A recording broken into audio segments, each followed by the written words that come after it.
नमस्कार. उन्हाळ्यात सहसा भाज्या ताज्या आणि लवकर मिळत नाही. पण काल ना बाजारात गेले आणि छान अशी ताजी भाजी मला मिळाली.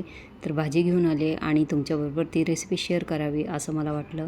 तर त्यासाठी आपण कढईमध्ये 2-3 चमचे तेल घालायचं, जिरं घालायचं आणि लसूण घालायचं आहे. लसूण थोडासा लाल झाला की टोमॅटो घालायचा आणि टोमॅटो मऊ होईपर्यंत परतून घ्यायचा.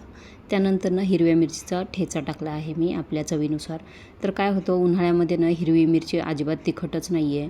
मी खूपदा ठेचा बनवून बघितला ना वेगवेगळ्या मिरच्या आणून, तर तो तिखटच लागत नाही. त्यामुळे ना जरा जास्तच मिरची याच्यामध्ये घातली.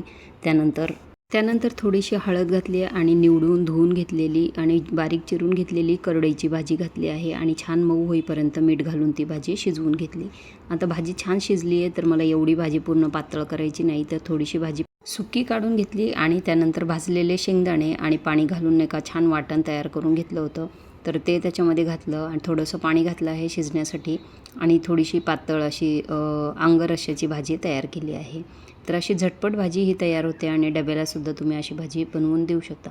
अतिशय चव एवढी छान लागते ना या भाजीची, बाजरीच्या भाकरीबरोबर वगैरे बनवायची. आणि आज आंब्याचा शिरासुद्धा केला होता. तर त्याची ही रेसिपी लिंक मी खाली देत आहे. तर तुम्हाला आजची रेसिपी आवडली असेल तर मालाच किचनला लाईक, शेअर आणि सबस्क्राईब करायला विसरू नका आणि आवडलेली रेसिपी इतरांनाही शेअर करा. धन्यवाद.